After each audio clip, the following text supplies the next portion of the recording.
For 9 years, Haas has struggled. 9 years of broken promises. 9 years of upgrades that failed. Then, before 2024 even began, The shock. Guenther Steiner, their team principal since their debut, was gone. In his place, a quiet engineer named Ayao Komatsu. Nobody saw it coming. Nobody knew what would happen next. This is the story of the year that changed everything. Australia, round 3. Both Haas cars in the points. Their first double top 10 finish of the season. But is it a fluke? Obviously first VSC helped me, it was a cheap stop, but then 2 times was quite practical. After both my stop I came out and it's quite awkward for the car that's on track when a car comes out of the pit lane because we sort of park it, and the closing speed is very big. And the first time I kind of overtook Daniel that way, and the second time I took Alex that way. And I'm sure they were both pretty unhappy about that, but that kind of made our race today, and that together with the VSC and everything and the teamwork, so very happy. It's good. I mean, we got both cars in the points. Good teamwork once again. Obviously, it didn't help me with the virtual safety car, the first one, but on the flip side, it helped Nico, so we could, get him back in the battle. And fantastic day for us to get 3 points here after qualifying. Decent, but not great. Just super happy with today. Austria. Nico Hülkenberg qualifies and finishes in 6th. Kevin Magnussen, 8th. The next weekend, Silverstone. Hülkenberg does it again. 6th, back-to-back. This isn't luck. This is real speed. For the first time in Haas history, the upgrades are working.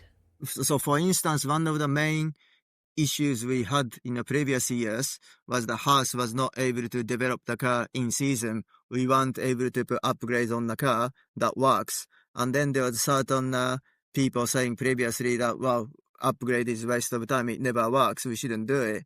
But to me, it's opposite. When the upgrade doesn't work, you got to really find out why your upgrade doesn't work. It's got to work. To be competitive in Formula 1, you have to be able to develop the car in season. There's no doubt. Monaco.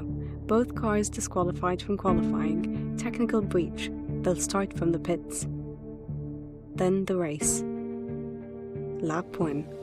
Chaos. Fuck. Are you okay, Nico? Damn it. I don't know, that was unnecessary. Yeah. Crash. Both cars destroyed. Then came the wild card. Ollie Behrman, the 19-year-old Ferrari Junior who'd stunned in Jeddah. He steps in for Magnussen. Azerbaijan outqualifies Hülkenberg. Sao Paulo does it again, outraces him too. The future is knocking. It was a tough race. Too many mistakes from my side, and that really compromised our race. I think, on one side, we finished P12, quite close to the points, despite the amount of mistakes I made. On the other side, too many mistakes, too many time losses and stuff like that. So, yeah, it was a really tough day. I learned a lot, that's for sure. The points keep coming. Austria, Silverstone, Mexico. Double points finishes. The fight for P6 comes down to Haas versus Alpine. Both teams clawing for every position. Brazil. Alpine's stunning double podium. Ocon second, Gasly third, snatches P6 away. Haas finishes 7th, 58 points, their best season since 2018. But this wasn't the end. It was the beginning. Ayo's quiet revolution was just starting. So 2028 will be like only 3 years away, right? So it's a medium-term goal. For me, the medium-term goal is to establish ourselves as the consistent top of the midfield contender. Like last year, so we managed P7. Our official target was P8, but we nearly got P6, but we are not quite good enough, so we got P7. Toyota money flowing in, new technical leadership, Ollie Behrman and Esteban Ocon arriving for 2025. The foundations were laid, America's underdog was ready to climb. This is the story of how Haas went from chaos to contender, how 2024 became the year everything changed. 2024 began with a shock exit. Guenther Steiner, the man whose face was synonymous with Haas F1, was no longer the team principal. No, obviously nobody was happy with the result in 2023, but I didn't see this coming. But I know that the renewal of my contract was coming up, and then when a renewal is coming up, it can be that it's not getting renewed. The Italian-American boss who'd become a Netflix star was replaced by Ayao Komatsu, a reserved, methodical and loyal engineer who'd been with the team since day one. I'm never going to try to replicate Guenther Steiner. Guenther is a very unique human being, and I had a really, really good working relationship, and also outside of work we got on really well together, and then Guenther's done a lot for this team. He set the team up to start off with, so I have a huge respect for Guenther and what he has achieved. So yeah, I try to improve on his what he's got left here. Many questioned if he could fill Guenther's shoes and the role he had played within the team, but Ayao quickly proved the doubters wrong. With Nico Hülkenberg and Kevin Magnussen behind the wheel, Haas transformed into a team that actually delivered on its upgrades, which was a rarity in the team's history. That mid-season purple patch saw Hülkenberg qualify in the top 6 at both Austria and Silverstone, with the team's best combined result coming at the Red Bull Ring. They fell agonisingly short of P6 in the Constructors Championship, beaten by Alpine's stunning Brazil result, but still achieved their best finish since 2018, 7th place with 58 points.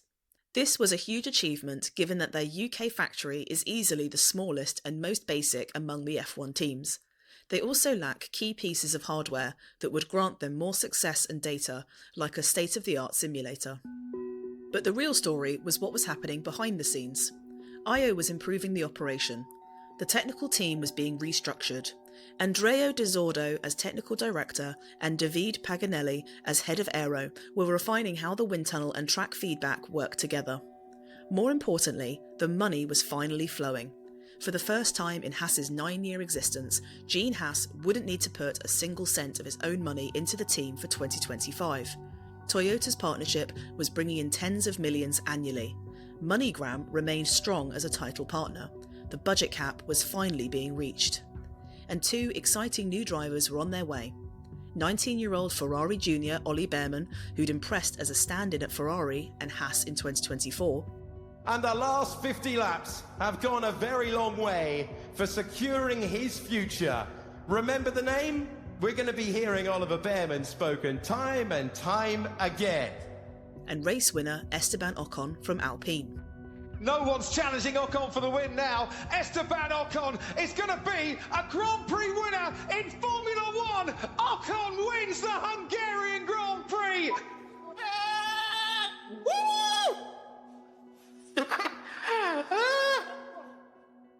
The foundations were being laid. America's scrappy F1 underdog was ready to prove that they belonged. Before we delve into why 2025 was so significant for Haas, you need to understand where they came from. Because this isn't just any F1 team. This is America's team, the underdog, the smallest operation on the grid, punching way above their weight. Haas became Formula One's first American-led team in 30 years when they made their debut in Australia back in 2016. Before Haas, the last American team to compete in F1 was way back in the 1980s. The team was founded by Gene Haas, a successful NASCAR team boss and entrepreneur who owns Haas Automation, one of the largest machine tool builders in the United States. Gene had a vision to bring American racing back to Formula One. And unlike many who've tried and failed, he made it work. Gene partnered with Guenther Steiner, the charismatic Italian-American who became the team's face, especially after Drive to Survive turned him into a Netflix star. Together, they built something different. So how many assistants have you got, Fred? I have nobody because I have no money, and you've got 3 people running around you. Another one coming. It's 4 now. You cannot be too greedy, you know. I mean, last year for 2 points, I would have fucked the whole paddock, you know. So hopefully we can get some more. I'm sure America doesn't mind, but I'll apologise for the language. Good to thank you very much, and well done. What language did I use? I don't know. I didn't hear. Did you drop an F-bomb? No. What language did I use? What did you say you would do to the whole paddock? Hug them. I love it. Thank you. No, seriously, I love what you do. You have a perfect TV personality. At least I've got a career after this. Once I fuck this one up. Haas entered F1 with a unique model. They forged a tight relationship with Ferrari, legally taking a suite of parts from the Italian manufacturer, including power units. Ferrari seemed to have the best overall program. They had an interest in what we were doing, more so than, say, other ones. And that relationship just seemed to work best for us. They worked with Dallara on the chassis. Their thinking was, why reinvent the wheel when you can focus your limited resources on the areas that matter most? Even to come last in Formula One, it's a hard work and a big risk. So finishing somewhere in the points in Australia would be the greatest thing which could happen to us in the moment. And it worked. In their very first race in Australia 2016, Romain Grosjean scored points, 6th place on debut. Right, amazing dude. You finished P6. Thanks for an amazing debut for Haas F1 Team. Oh my goodness.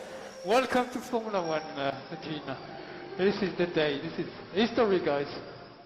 It was a statement. Haas was here to compete, not just make up the numbers.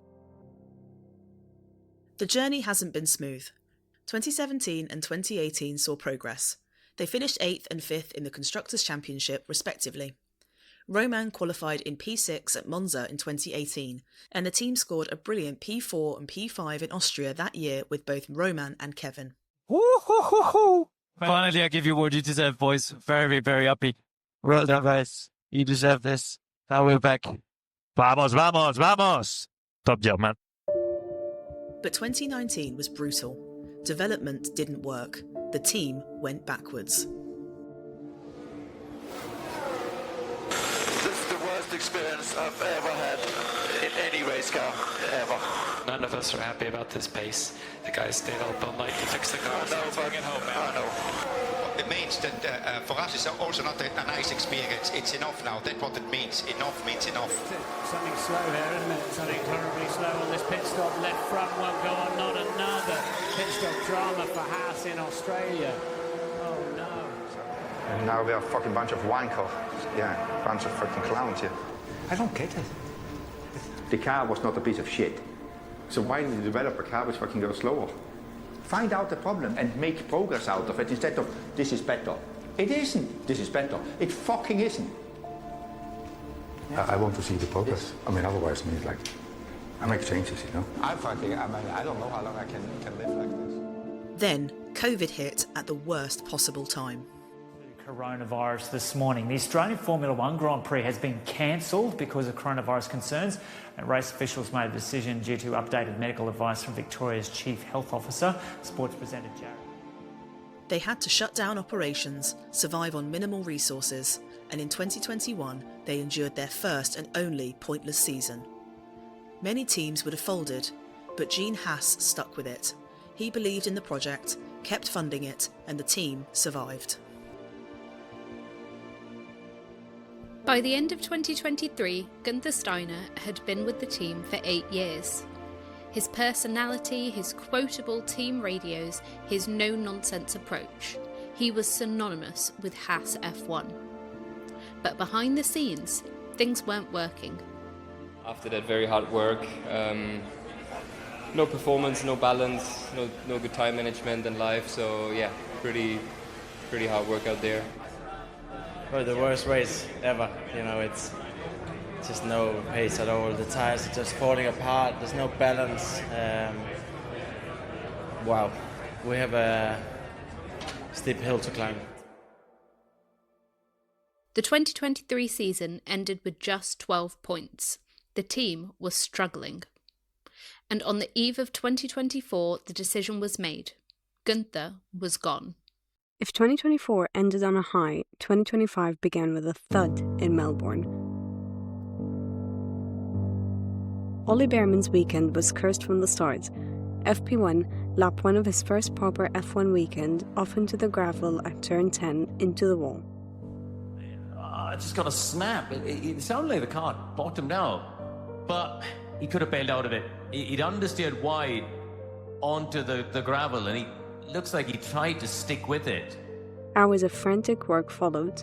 He missed FP2 entirely, the team working tirelessly to rebuild the car. By Saturday, he'd completed just 12 laps. Then came FP3. He's bailed out of it way too late, and he knows he's got it wrong. Another trip through the gravel. The car was okay, but then a gearbox issue struck.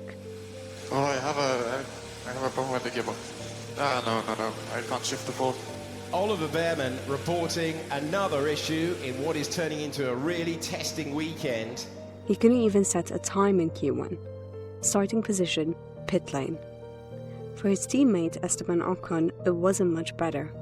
He managed to qualify, but only P19. This weekend, a bit of a surprise, to be honest, compared to where we looked at the test. I think historically it's been a difficult track for the team, always. But yes, we didn't expect to be that far back. A lap on the board, but it's been a messy weekend so far. So I think tomorrow will be interesting anyway, and then we can put it to bed. Ayao Komatsu's assessment was even more concerning. We're lacking a lot in high-speed corners, and we didn't see that coming from Bahrain testing, but this is the reality currently, and we need to find a solution as quickly as possible, he said. The race was damage limitation in changeable Melbourne weather. Multiple safety cars, strategy gambles and tyre changes as Wayne came and went. Esteban finished 13th and Ollie finished 14th. 0 points. Joint last in the Constructors Championship alongside Racing Bulls and Alpine. For a team that had scored 58 points in 2024, it was a brutal reality check. This wasn't the start anyone wanted, not even close. But this is where the 2025 Haas story really begins. Because between Australia and China, something special happened. We haven't had much sleep since then, Esteban would later reveal. The entire team went into crisis mode. Data was analysed, the high-speed corner issue was investigated, solutions were found, the turnaround was immediate and dramatic. Sprint qualifying on Friday delivered the first green shoots. Ollie made SQ2, finishing P12. Not spectacular, but progress.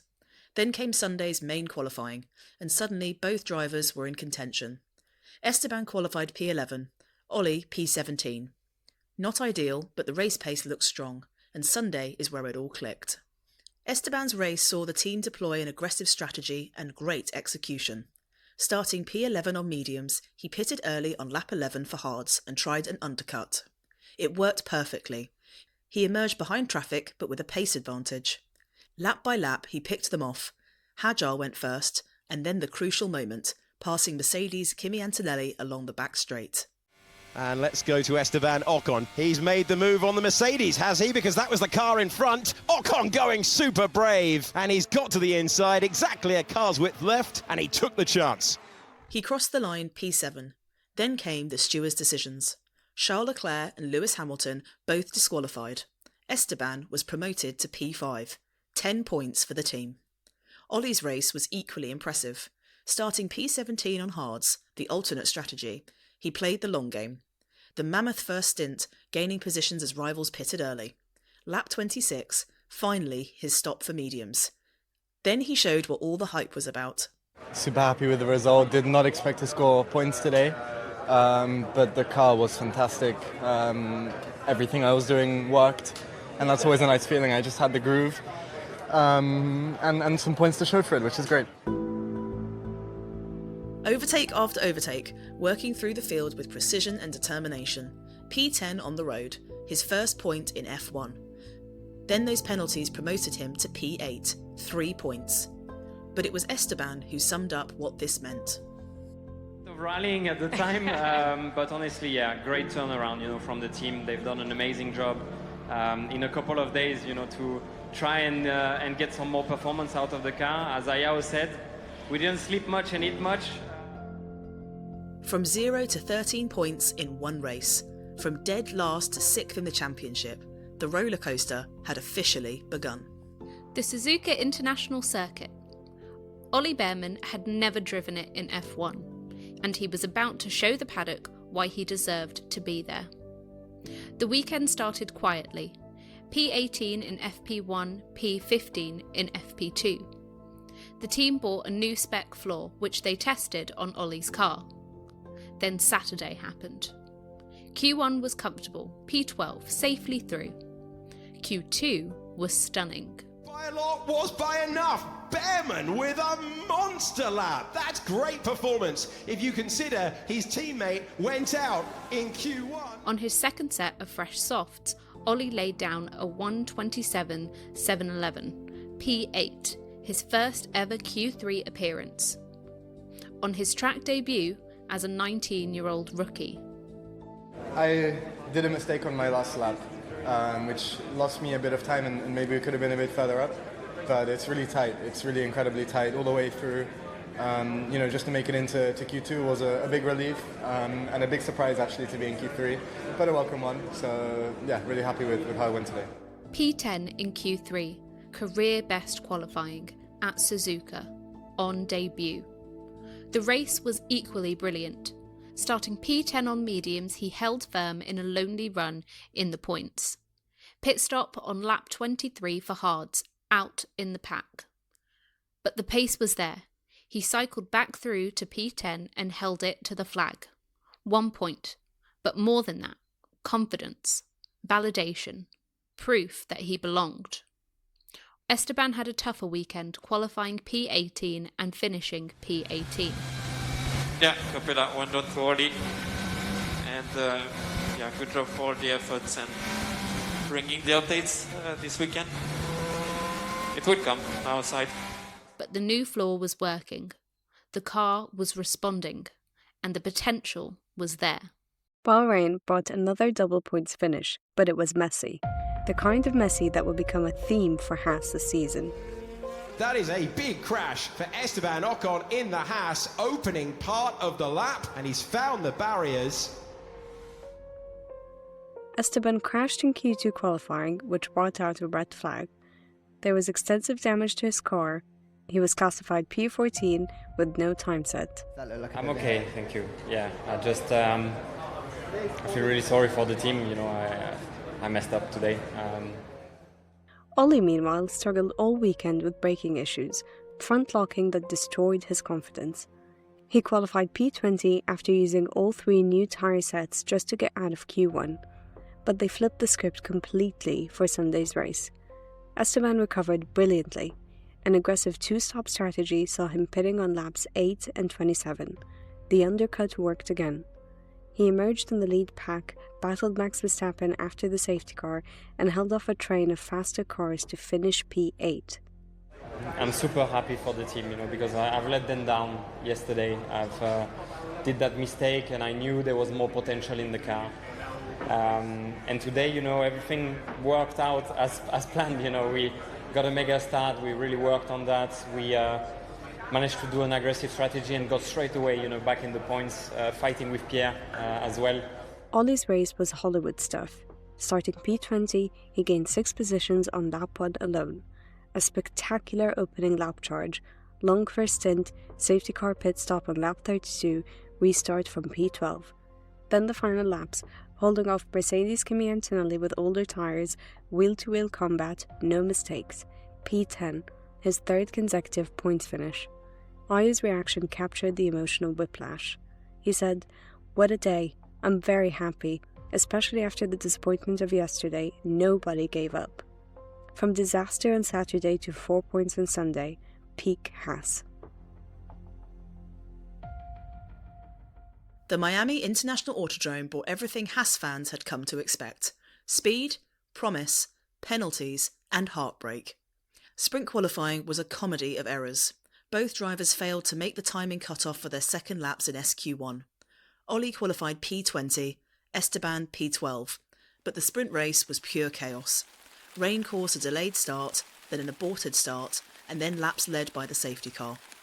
When the racing finally began, Ollie drove brilliantly from P18, working his way up to P9, promoted to P8 when Max Verstappen got a penalty. And then he received a 5-second penalty for an unsafe release in the pits. He was dropped to P14. The joy lasted about 30 minutes for the team. Sunday qualifying brought redemption. Esteban nailed it. P10 in Q2 and then P9 in Q3. His first top 10 qualifying with Haas. "I'm really proud of everyone's work. We didn't give up," he said. But Ollie could only manage P20, again. After aborting his second lap, he said, "I didn't have the feeling and I didn't put the lap together. It was too messy." The race was torture.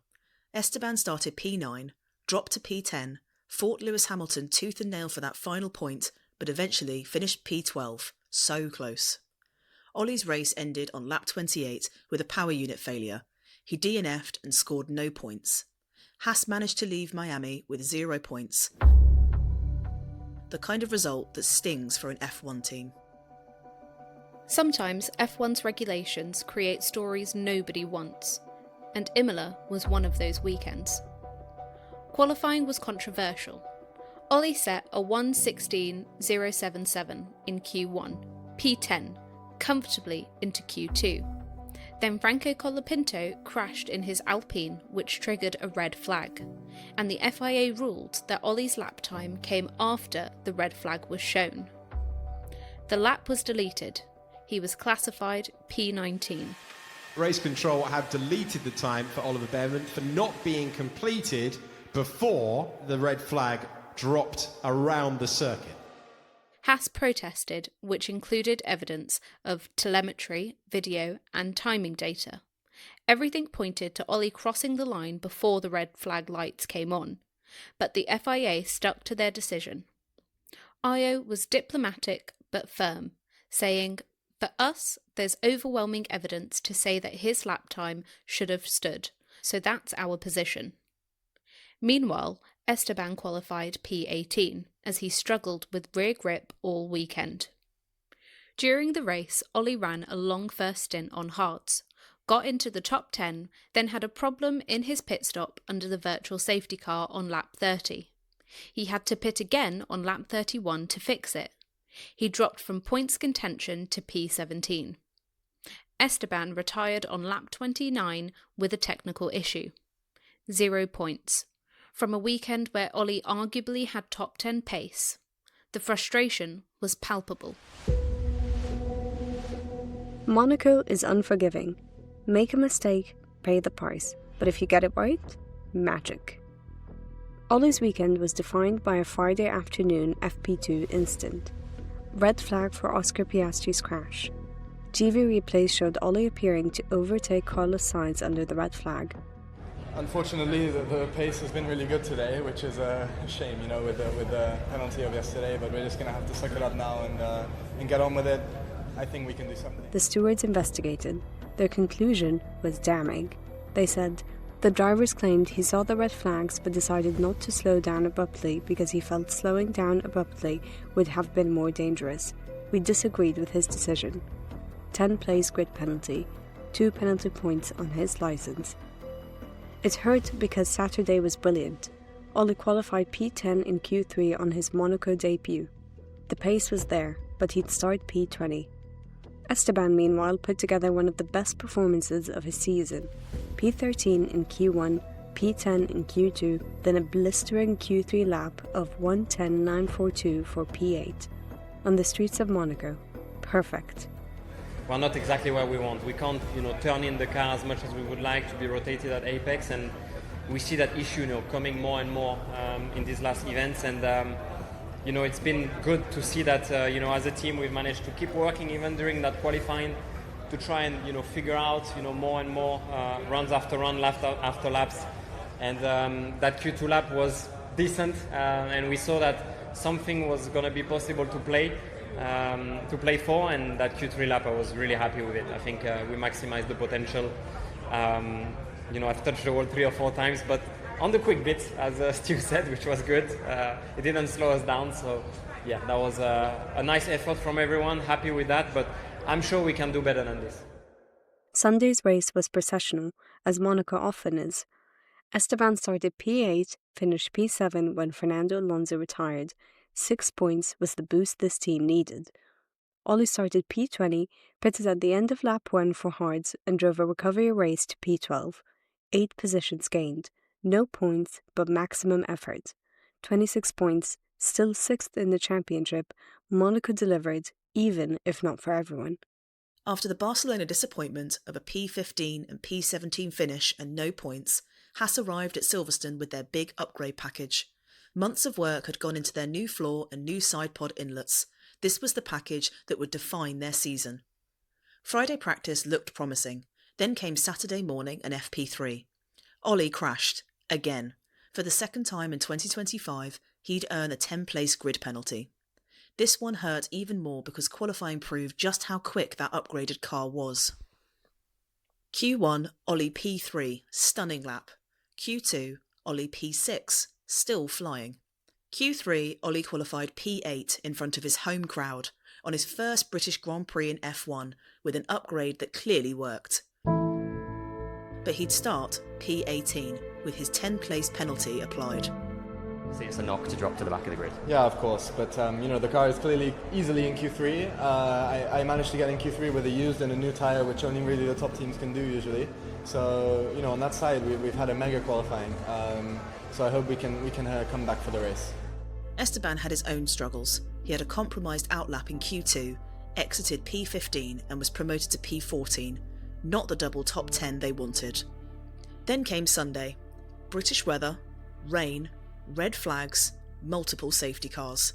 Ollie pitted from the formation lap and started from the pit lane on hards. He switched to inters on lap 11 as rain hit. He got spun around by Yuki Tsunoda and continued to fight through the conditions. Then, on lap 42, it happened.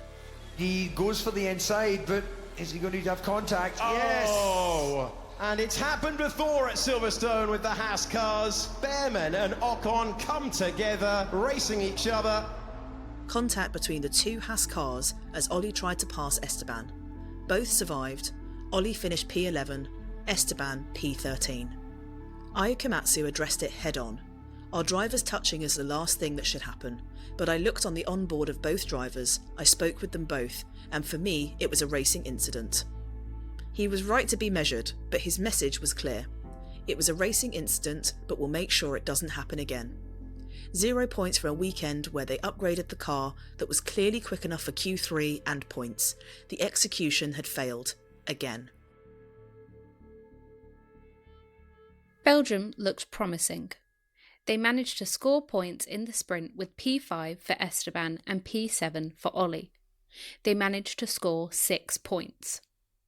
Then came qualifying, and both drivers missed Q3 by hundredths of a second.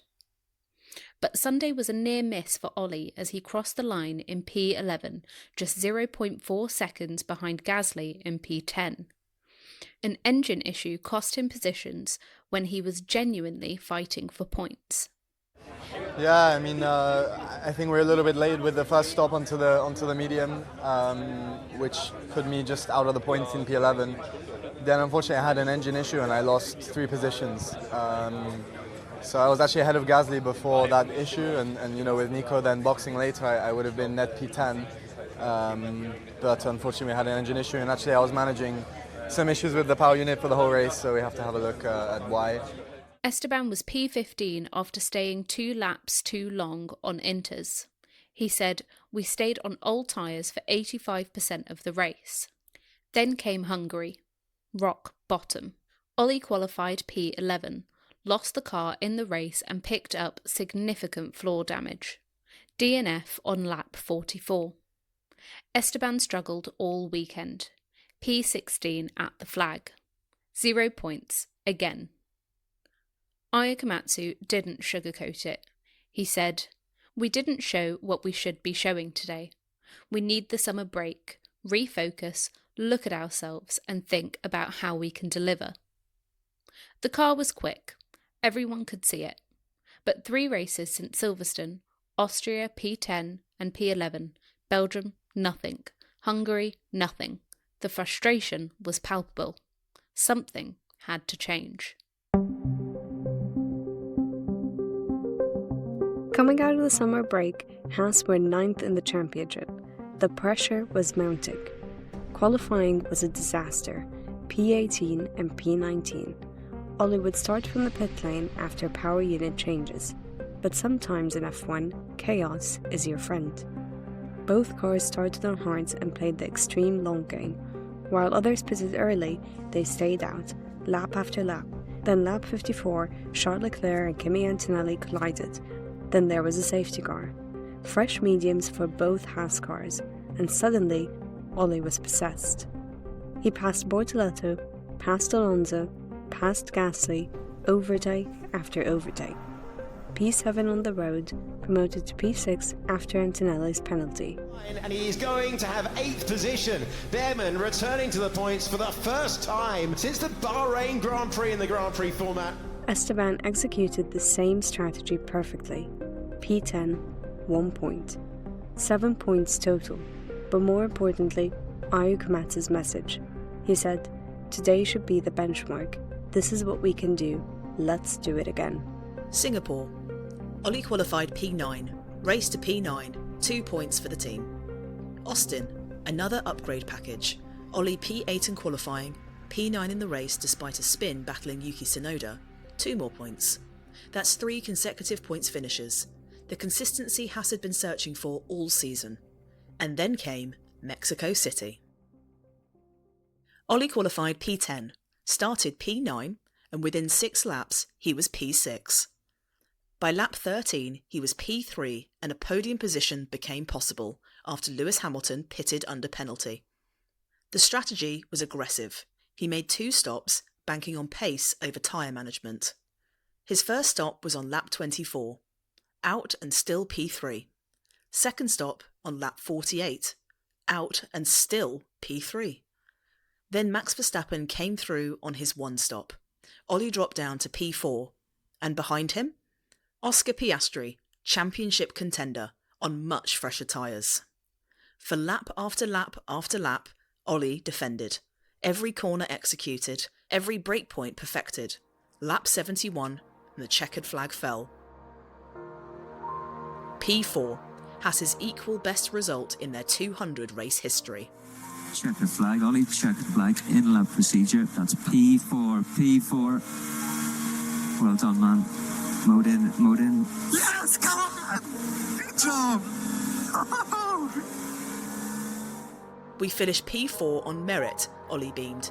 We may have got some luck to get there, but it was our speed that kept us there.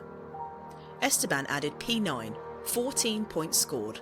Haas jumped to 8th in the championship. Oh, it feels great. I'm really happy to, that's our joint best finish in the history of the team. We had a great race. Of course, I was lucky to be where I was before the first stop, but actually we had the pace to stay there. I held off Max in the first stint, I held off the Mercs in the second, and I held off the McLaren in the third one. So I was under a lot of pressure. I spent, I think, more time looking in my rearview mirrors than in front, but that's sometimes how it has to be, and I'm really, really proud of the team because that really validates all the hard work we've been doing over the past few races. 1 week later, Brazil, Interlagos, and Ollie was still flying. Sprint qualifying on Friday delivered P15, which wasn't spectacular. But then a wet qualifying made Ollie Behrman untouchable. P3 in Q1, P2 in Q2, absolutely sensational. And in Q3 he secured P8 with his second top 10 start in 2 weeks. The race was a masterclass in race management. He lined up in P8 and immediately moved up when Charles Leclerc retired ahead of him. He passed Liam Lawson for P6 on lap 13. 2 pit stops, laps 17 and 43, were both perfectly timed. Whilst others struggled with tyre degradation, Ollie and the team got everything right. He reached the checkered flag in P6 and bagged 8 points for the team, his 4th consecutive points finish. From Singapore through to Mexico to Brazil, he had scored 18 points in 4 races. The consistency Haas had dreamed of was finally here. Vegas brought the streak to an end. Qualifying in the wet was tricky and the team could only manage P13 and P14. The race saw them finish P11 and P12, 1.2 seconds behind Lewis Hamilton's P10. No points. Qatar was worse. Oh, Oliver Bearman. Rear axle, only one wheel on the wagon. He's gone early. You see the car was rocking. Clear indication that he's going to only have one rear wheel on the car. 10-second stop-go penalty is very, very extreme for race control. So they weren't happy with what they witnessed. A nightmare weekend with Ollie's pit stop disaster and Esteban's double penalty adding to the pain. They left with a DNF and P15. 3 precious points lost with 1 race remaining. Abu Dhabi, season finale, 1 last chance. The team transformed Esteban's car overnight after a disastrous Friday, from half a second off to P8 in qualifying. Ollie qualified P11 and missed Q3 by 7 thousandths of a second. Sunday's race was about execution. Esteban's one-stop strategy worked perfectly, working through traffic, passing both Saubers, holding off Lewis Hamilton. The team's hard work paid off and he delivered a brilliant P7. 6 points.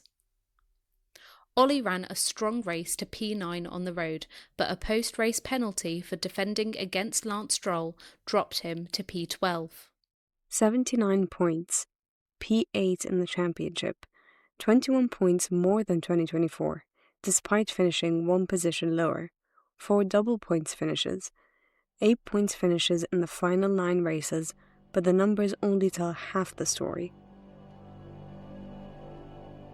Ayao Komatsu's assessment was brutally honest. I cannot remember, and I've been doing this for 22 years, having this level of car and then not converting it this much. The disconnect between potential and results defined 2025. At Spa, the car was quick enough for Q3, but both drivers missed it by hundredths. At Baku, Ollie was cruising through Q1 before a slight misjudgment and a gust of tailwind put him in the wall. At Monza, his brilliant P11 qualifying was undone by a clash with Carlos Sainz. Small errors can have big consequences. The irony wasn't lost on anyone. Early in the season, when the car wasn't competitive, Haas extracted every point available. China's double points finish proved it, but once they had genuine pace after Silverstone's upgrade, the execution faltered. Ayao Komatsu reflected. He said, "At Silverstone, having a competitive car, we start leaking points left, right and centre. For the drivers, the challenges were different. Esteban needed a car he was 100% comfortable with, and when he wasn't, the margins disappeared.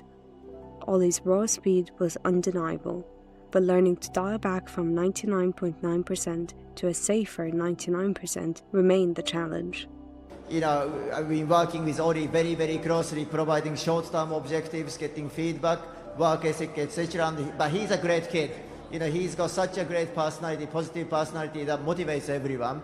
And then he's very, very open-minded as well. He takes the constructive feedback, even the criticism, very, very well. So we have a very good working relationship, and it's our target this year for 9 races remaining, just to really showcase his talent consistently. That consistency is the key. Ayao Komatsu's words to Ollie before the summer break summed it up. He said, "I told him this last part of the season, you have just got to deliver consistently. Otherwise, people are going to remember you as somebody who just had amazing speed but crashed quite often." The Mexico and Brazil results proved to Ollie that when the mistakes stopped, the results came. After years of bringing updates that made the car slower, Haas now had a technical operation that delivered. Ollie and Esteban finished level on race head-to-heads, but Ollie led qualifying 14-10 and scored 41 points to Esteban's 38. The second half surge told the real story. For a team of just 340 people, which was the smallest on the grid, 79 points was validation. Gene Haas didn't put a single dollar of his own money into the team for the first time. Toyota's partnership was delivering. The budget cap was being reached. But 2025 also taught a harsh lesson. In modern F1, having a quick car isn't enough. Execution is everything. and in the midfield, where tenths separate P10 from P15, mistakes are unforgiving. And then came the announcement, December 2025. Toyota Gazoo Racing becomes Haas's title partner, replacing MoneyGram. TGR Haas F1 Team. The first time a Toyota brand has been attached to an F1 team since the manufacturer's exit in 2009. Their partnership was expanding, which will mean more money and more resources. Chairman of Toyota told me he feels a huge burden because he's the one stopped F1 15 years ago. Ferrari, they are legend because they just stay there all the time, good and bad. That's how you create culture. Honda had a perfect foundation to build that because in the late 80s they are so successful. Toyota has explained the Haas tie-up as a means of developing Japanese drivers, with several taking part in the F1 tests and also giving engineers more exposure to F1. The official name will be the TGR Haas Driver Development Programme. The partnership is leading to the installation of its first in-house driver in-loop simulator at the team's main base in the UK. Toyota chairman Akio Toyoda was emphatic. Toyota is now truly on the move. By taking our partnership with Haas another step forward next year, TGR's mantra will accelerate in a way we have never seen before, he said. The timing couldn't be better. 2026 brings the biggest regulation changes since 2014. Smaller, lighter cars, active aero, completely different power units, and a reset for the entire grid. And Haas are hitting it with advantages they've never had before. The foundations are laid and the trajectory is upward. America's underdog has never looked more ready. 2025 was messy, it was dramatic, it was frustrating, but it was progress. And with Toyota's red branding set to appear on the TGR Haas VF26 in January, it's clear the story is really only beginning. Because in F1, it's not the size of the team, it's the size of the fight in the team. And Haas are ready. Well, there you have it. That is the Haas 2025 season wrapped up. The main thing that I disliked about Haas was the removal of Guenther Steiner, which I am still to this day very, very passionate about. I think it's a crime. I think he is the face of Haas. He was the face of Drive to Survive alongside Christian Horner, and now both of those characters are gone. So who is going to be the big, bold, brazen and frankly gobby character that we have to watch on Netflix now? But let's be honest, Ayao Komatsu has probably done wonders for the team. So do we think that, as much as it pains me to say, Guenther needed to leave so that someone like Ayao could come in and fix shit up? I think for a lot of people that won't know about the Haas team is that it was Guenther Steiner's idea to create an F1 team, and he was able to do all of the work behind the scenes to pull the financing and the investors and get Gene Haas on board. And they created this incredible outfit from seemingly thin air, to be honest with you. So he was with this project from day dot, and it took him many years to get to the point where they were actually launching their F1 car and team and debuted in 2016. So it's been a long road. And as we head into 2026, it will be their 10th year racing in Formula One, which sounds like a long time, but realistically that isn't very long in Formula One, and lots of these legacies of the teams up and down the paddock will span decades. If we look at teams like Williams and Ferrari, Haas are actually in their infancy as a sporting outfit. However, I do think that maybe part of the issue was that Guenther was very unfiltered. He didn't really have much of a corporate way of talking. He wasn't very polished, and those were all the reasons he became such a fan favourite and was so entertaining on Drive to Survive. However, when they were starting to look into maybe having a sort of more reality-based TV show that was unscripted and unfiltered, peeking behind the curtain of the sport, Netflix actually spoke to a few people, and two people they spoke to on the paddock was Christian Horner and Guenther Steiner. They knew. They are TV gold. They also gleaned from how much that Guenther Steiner said that they weren't expecting him to say, because he was so open and just like waffling on. Of course he that was. They were like, if even half of the people are 50% as honest as him, we've got a fucking TV show on our hands. But how much does that noise, that celebrity status end up hindering your focus for your F1 team? It's true that Guenther would do anything for the success of that team. However, I wonder if after a while results stalled out and they needed a firm reset with a new style of leader, and I think Ayao Komatsu has filled that role fantastically. The only downside for me, I think, is that Haas has become more faceless since Guenther has left that team, because he was such a larger-than-life character. And even as a presenter, he's so funny. Even thinking about Guenther makes me laugh. So, God, I sound crazy. Anyway, sorry. But I definitely do think that it's helped them results-wise, but I wonder if for the face of the team, I feel that maybe Ayao Komatsu is at times doesn't bring the same echo and noise that Guenther does. But my question is that a good thing or a bad thing? Well, I mean, thankfully, Guenther Steiner isn't completely gone from the sport. I'm sure we're going to see him again on Drive to Survive, since he's now with Aston Martin. Yes? No, he's not. He's out. What are you talking He's about? out He's of out. the sport. He's out. Guenther Steiner? Oh, no, I'm thinking of Adrian Newey. Those are two so different people. You couldn't get more polar opposite characters if you tried. Listen, one's a legend and the other one's Adrian Newey. Never mind, scrap that. He's out, he's done. Maybe he'll do his own little series, Life After F1 at some point. Obviously, with Guenther Steiner, I'm not as familiar as the both of you are, because I started watching F1 with this season, with 2025. But from what I've seen, Ayao Komatsu has had a very good positive impact on the team. I mean, obviously, Haas, yes, they're 1 point in the constructor standings lower than they were last year, but the fact that the actual numbers are a lot higher and they've gotten a lot more points this year shows how much progress they've made. I don't think it's always about the order, it's sometimes about how much impact you actually make. But I do agree with you is about the image thing, because I have no significant highlights for Haas that I can think of for this season. What about their P4 in Mexico City that we just That's covered? the thing. What about you saying that you think Ollie Behrman might be the rookie of the year? Ollie Behrman, did I say that? Someone's a Gemini and it's showing. Ollie Behrman, and speak about him separately as a rookie, as just... You can't talk about him his separately, own. he's literally in the team we're covering. Yeah, but I think just the Haas team, I mean, I don't know, they weren't very memorable for me.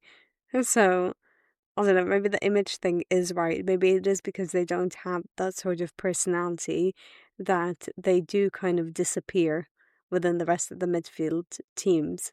But then I guess that is also a positive, because, for example, their upgrades, led by Ayao Komatsu, who has always been Guenther Steiner's right-hand technical guy in Haas, being led by him has allowed those upgrades to actually work. And I think we're seeing this trend of more technical leaders being the team principals. If we look at Kick Sauber, we have Jonathan Wheatley, who's been a sporting director. If we look at Andreas Stella in McLaren, if we look at Adrian Newey, who will be heading up Aston Martin as team principal next year. Not to be confused with Guenther Steiner. No. You're the only person that's confused him with that. Well, one thing that I will... I didn't finish my point! Well, I'm interjecting. You've spoken enough. If we're not scripted, it goes to fucking shit. One thing I will say is that while Haas might be a bit more faceless under Ayao Komatsu, it doesn't seem to be hurting their partnerships at all, because for the first time, Gene Haas hasn't had to put a penny into the team. And, a rolling issue in Drive to Survive seasons of years past has been constantly Gene Haas calling up Guenther Steiner saying, oh my God, you're costing me so much money and we're not getting a single point. It's been partnerships failing, like the Rockstar Energy. No, it wasn't Rockstar, was it? No, it was Rich Energy, which was a huge shit show. Yeah, it was. And Ural Kali, which was obviously the team that was associated with Nikita Mazepin, which had to get shut down for all of the, Russia invading Ukraine situation going on. So there were so many failed partnerships and so much money lost under Guenther Steiner, and with Ayao Komatsu, he's now got Toyota involved, which is a huge name to be bringing in, to the point where now Gene doesn't have to put any money in. So while it's faceless, maybe Guenther was attracting the wrong kind of partners, or maybe really serious potential partners were kind of looking at him running a team as a bit of a circus. Yeah, I mean, one thing that was quite interesting when I was doing my research was that obviously Ayao Komatsu is the first Japanese F1 team principal to lead a non-Japanese F1 team. And with Toyota, he spoke about contacting Toyota, which is obviously a Japanese company, and was talking to them about business and engineering and cars and the industry and how F1 is a global brand, how good it would be for them. And I wondered if the way that he approached that partnership spoke to Toyota in a way that maybe Guenther Steiner wouldn't be able to reach them, because it was coming from two people from the same country, talking about the landscape of, the economy there, and also being able to talk to him about engineering and car manufacturers. Having that technical background may have earned him more good tidings from that partnership had he come in with Guenther Steiner and he's like, listen, I just need the cash. So I don't know, maybe that would have helped. So even though I missed the chaos of Guenther Steiner, I do think that Ayao Komatsu's more methodical, calm approach does seem to be bringing the team a lot more good fortunes, just less drama, that's all. So, for God's sake, can someone just bring him back as a commentator? Yeah, to summarise, Haas are doing great, we miss Guenther.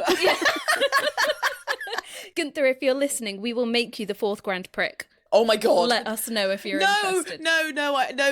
We literally wouldn't say anything. He would just monologue for like 2 hours. And we'd be rich and famous at the end. Yeah. Let's do it. Guenther, we just need the cash. Yep. It would just be our intro and then him talking. Right, you said you wanted to talk about Ollie Behrman separately. Reem, let's do it. Was he the star of the year or overhyped? I don't think he was overhyped. Shock. I think he had really good standout moments. I think he was able to get a lot of points. He wasn't, that far from what Esteban was achieving. He was still able to keep up with Esteban despite being a rookie. He's also a very good qualifier as well, which you see in, I think was it Silverstone, where he went up to P8. But then obviously dropped down to P18 because of his penalty. But I remember watching that and thinking, there's no way he's going to be able to make it to Q3, especially with a penalty like that. I think he might, it's already a shit start to the weekend for him. He might just end up staying in the back of the grid. And he ended up doing amazingly in qualifying. And it just shows the kind of perseverance that Ollie Behrman has at such a young age, being a rookie in F1. So I don't think he's overhyped at all. Now, saying that, he has made a lot of mistakes this season as well. He's been involved in some crashes. He has gotten a lot of penalties, but I think those are little start-out mistakes that you get in your first proper season. But I think we'll continue to see him grow and grow, and he'll keep improving. So I'm rooting for Ollie Behrman. Okay, you've been watching the sport for a long time. You've seen champions come and go. Do you think that Ollie Behrman is a world champion in the making? I think Ollie Behrman has got a really good chance of being able to move into Ferrari, potentially. If you look at where he is currently, I think he's had some fantastic flashes of performance, but he is limited to a Haas car currently. Now, obviously, Haas have long time had a good relationship with Ferrari, and they've used parts from Ferrari within the FIA, legal terms, and they'll continue to use their power unit and chassis going into 2026. So we'll have to see what Ferrari have cooked up. If we look at their last few years of stuff, probably not much. Anyway, however, he had to do a stand-in performance at Ferrari, which was the first time we got to see the brilliance of Ollie Behrman when Carlos Sainz had appendicitis, and then rushed back to the paddock and walked like he had something sort of lodged up his bum, which was a moment you can all go and YouTube. Maybe don't Google exactly that. You'll get some strange results back. But I think that really set the paddock alight for someone that was a young talent that was hungry for success and had a really bright future ahead of him. I feel like he's had some great performances, and I wonder if Lewis Hamilton was to retire after what has been a rather painful journey with Ferrari, that their junior driver in Ollie Behrman that has had proven success and the experience of being in an F1 team, I think would be a fantastic bet. And if he's in Ferrari, I mean, at some point they've got to win, right? I mean, at some point, I mean, geez, look at the legacy. So at some point it would all click over at Ferrari and he could be the one reaping those benefits. There's also rumours of maybe Charles Leclerc upping and leaving to go somewhere else, which means he could get the chance to maybe be a lead driver and a number one driver. I think he's got Simmer all down, of... I don't think he's ready for that. Hey, look at George Russell. 2 seconds ago he was in Williams, and now look at him, leading a damn team. So I think anything is possible. I think the competition is very tight. We've seen an influx of some fantastic talents over the last couple of seasons. And... Sorry, you yawning? No, we're keeping that in the pod. You're yawning. How dare you? I'm talking about the influx of excited talents. You're over here yawning. I think the influx of young talent shows that Jesus. The influx of future talent shows that it's gone. It's gone. It's gone. Sorry. Okay, audience, if you were hoping to get something insightful out of us there... Well, listen to every other sentence I said, just not the last one. If you could stay on track. All right, so Haas has survived and grown, and I think there's a message in the success and growth of Haas, especially when you have a look at the different tracks available in F1 in 2026. There are way more US races than ever before. Do we think that Haas and its growth is painting a picture of what is coming up for F1? Do we think that the American takeover is on the horizon? Oh. I think the American fans... Oh. Sorry, I just didn't ask a question. Reem didn't like that question. Interesting. I think the American interest from fans and also sponsors and the flow of money from the US is here to stay. I think the Drive to Survive and also things like the F1 movie, the F1 Academy, there's a lot more interest. And I think, let's be honest, F1 is not only trendy, it's viral and it's sexy. So there's a lot of commercial promise within this brand. And it is a global brand. It's a marketing hack. You're having your name on a car that's going to go around the world, 24 races, doing lap after lap with your name slapped on the side of their car. So the fact that Haas have been able to get themselves a steady influx of money, they've been able to get themselves some really good funding and some development and a step forward in their resources as a result of all of this good fortune and noise around the sport, I think is a real sign for things to come, because 2026 brings even more excitement. There's going to be 2 new teams on the grid, which are both car manufacturers, and Cadillac is that's an American name, household name, isn't it? Yeah. So I think all of it points towards... Are you yawning again? Are you taking the piss? Have you got a condition or what? It's not even 8 p.m. Literally. I'm tired. Oh my God. Do you want me to read your bedtime story? Yes, please. Once upon a time, there was this old woman that was too old for podcasting. Joke is, I'm older than you. I think that the people that own F1 are called Liberty Media, and they want to have US involved. If we look at Miami, Austin, Vegas, there is that excitement, and they know that Americans have deep, deep pockets and very big portion sizes. So they know that they're going to... sorry, facts. We've seen Super Size Me. Sorry. Exactly. So they know that the money's going to come in. And I think that if Haas lean into being American owned and being an American team, they will find a lot more money in that bank account. I think they then need to get American drivers. Name me one American driver, sorry. Name me one American driver. Give me one American F1 driver. Logan Sargent. Logan Sargent is an American Drop driver. from his seat at Williams because of the amount of crashes he had. Well, I think if they want to lean into this future where F1 is becoming a bit more Americanized, and Americans are the ones that are investing more money and have those deeper pockets, then I think the same way that Ayao Komatsu was able to connect with Toyota because of his Japanese heritage as well as his technical expertise, I think if they then change up their driver lineup and they start to get in more American drivers, I think that they'll get even more investors because they'd want to invest in American drivers. So I wonder if that might also end up being a direction that they end up heading in. Yeah, I think they need to as well. I think what they need to do is start scouting some talent. And if they've got this driver program that's coming up as a result of their partnership with Toyota, maybe they can find themselves a next really big talent that can find themselves rocketing up that Constructors Championship, because that's what they need now. I mean, on a similar stem, we're seeing the same pattern in the Middle East as well, with more Middle Eastern races. There's, more being built currently, but you've already got Jeddah, you've already got Qatar. What's the other one, Reem? Bahrain. Love that. And Abu Dhabi. Love the pronunciation. Bahrain. Bahrain. And obviously more... And obviously, Qatar Airways are a huge sponsor, and you've got more Middle Eastern partners getting involved and stuff like that. I mean, deep pockets, yeah. Oil-lined potics.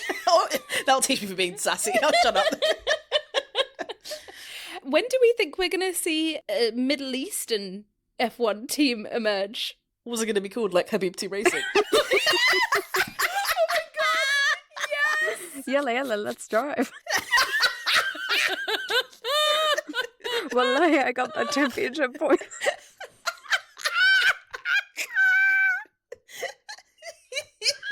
B20 Bismillah. Please, B20. Please, can someone make this a thing?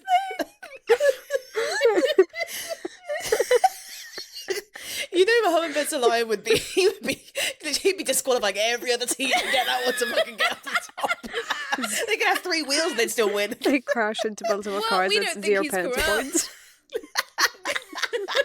Well, we've got Ayao Komatsu, who's not Middle Eastern, because apparently I just googled Algeria. It's not in the Middle East, but it is associated and grouped with Middle Eastern culture, and he's obviously, I think, one of the first Muslim drivers on the grid as well, because his parents are Muslim, and obviously he kept his mouth shut when they were throwing brown champagne when he was on the podium. So that was we got one. I don't know where my point's going.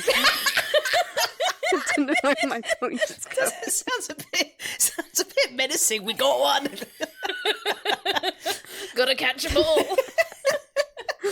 I mean, I don't think we can discount it, but I do wonder if it would take quite a lot of teams to be jiggled around, because we've already got Audi coming in and now we have an additional team coming in.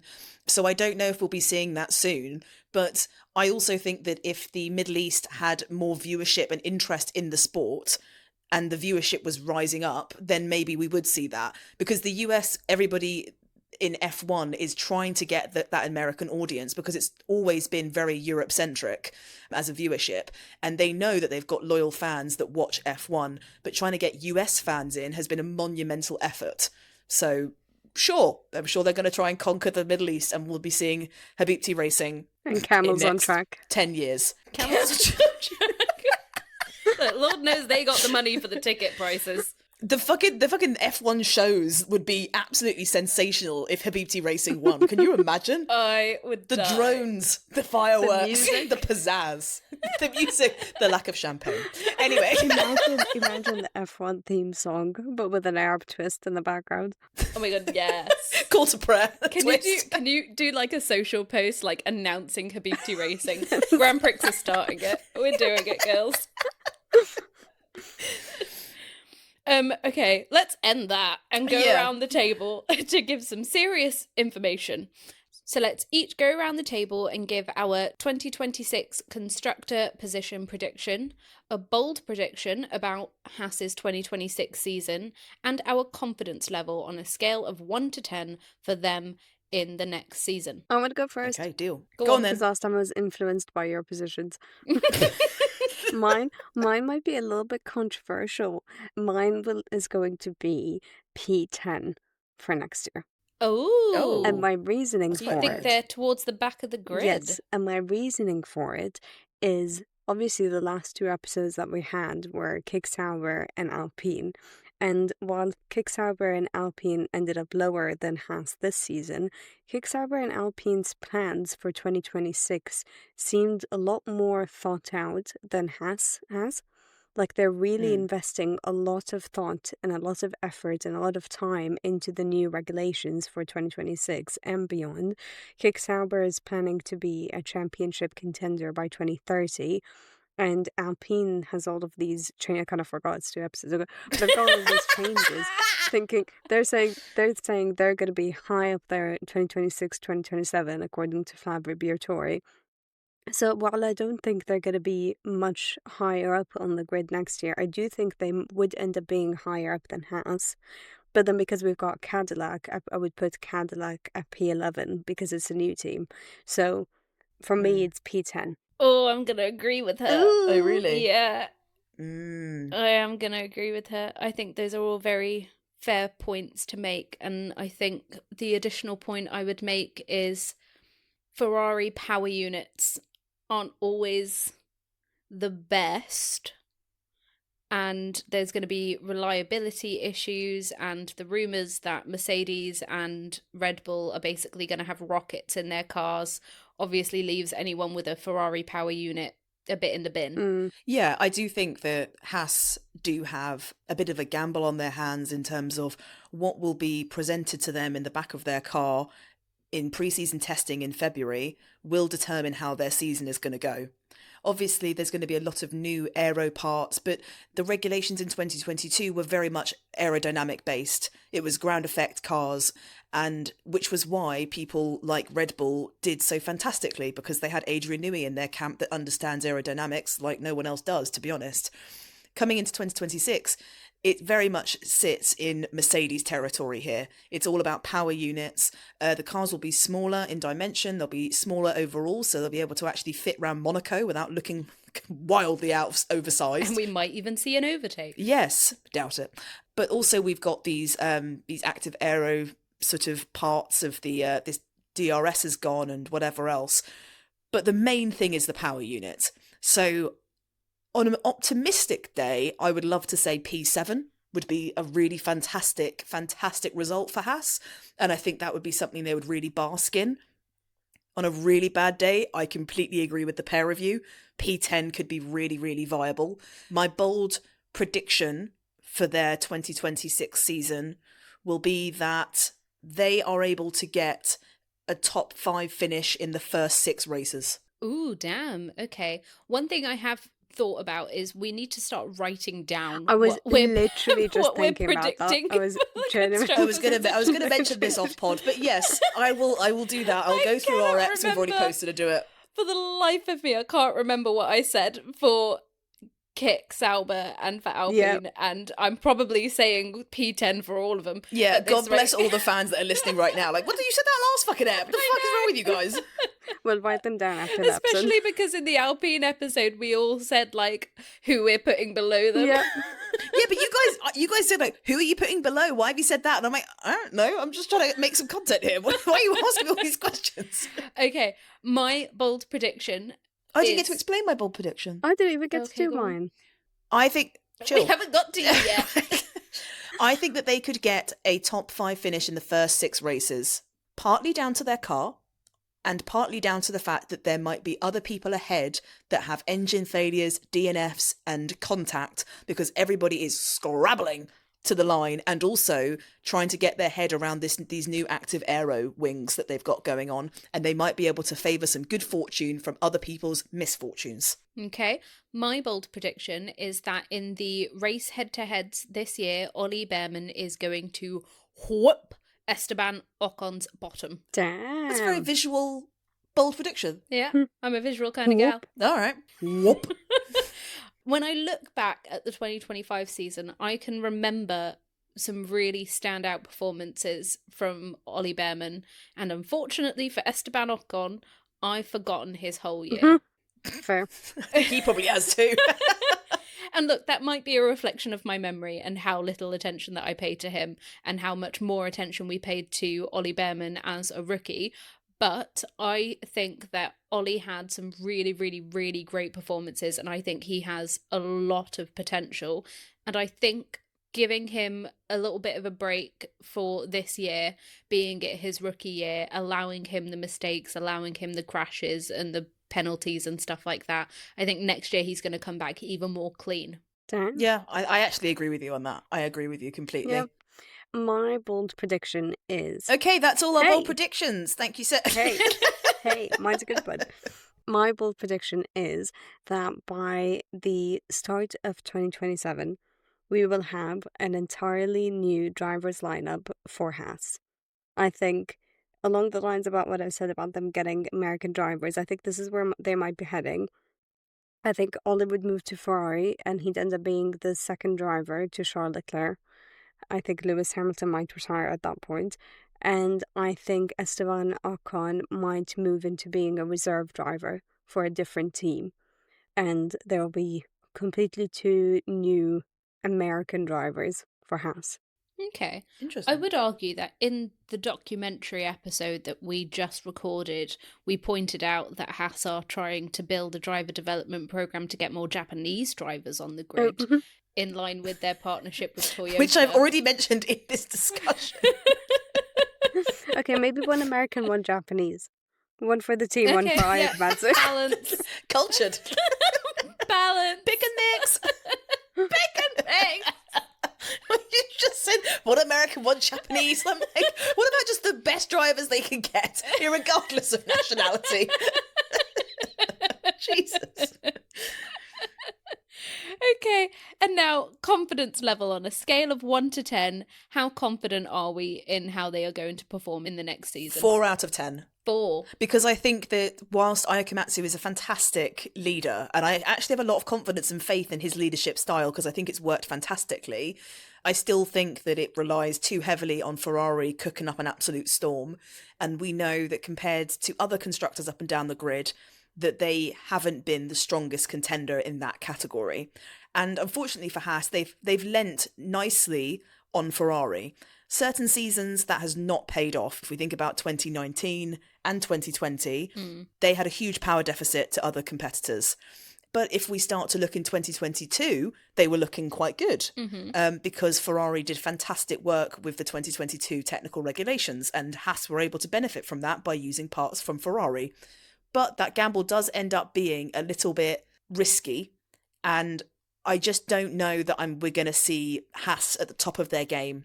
I'm just not sure. I'm giving it 4 out of 10. We'll have to see. Honestly, copy-paste. Oh, fair. Reem? Mine is a 2 out of 10. Oh, damn. Oh! Yes. You have half the confidence we have. I think from what I've heard, they are the least prepared team for the 2026 regulations in the midfield. I think they might end up dropping in constructors. I mean, my prediction was P10 for them for next year, and the only reason they're not P11 is because Cadillac is new, and I have no idea how Cadillac is going to perform.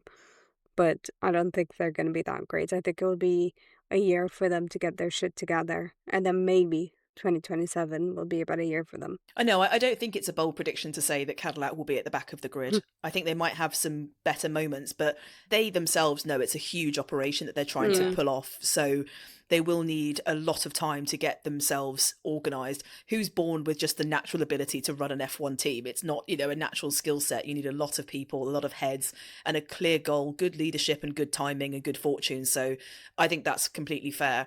I do hope that Haas are able to have some fantastic results across 2026, come into 2026 with more of a statement. Yeah. Do you know what I mean? And like a clear direction for themselves, because I think it's actually really impressive that they're, an American-owned team and they started in 2016. They're still creating a legacy.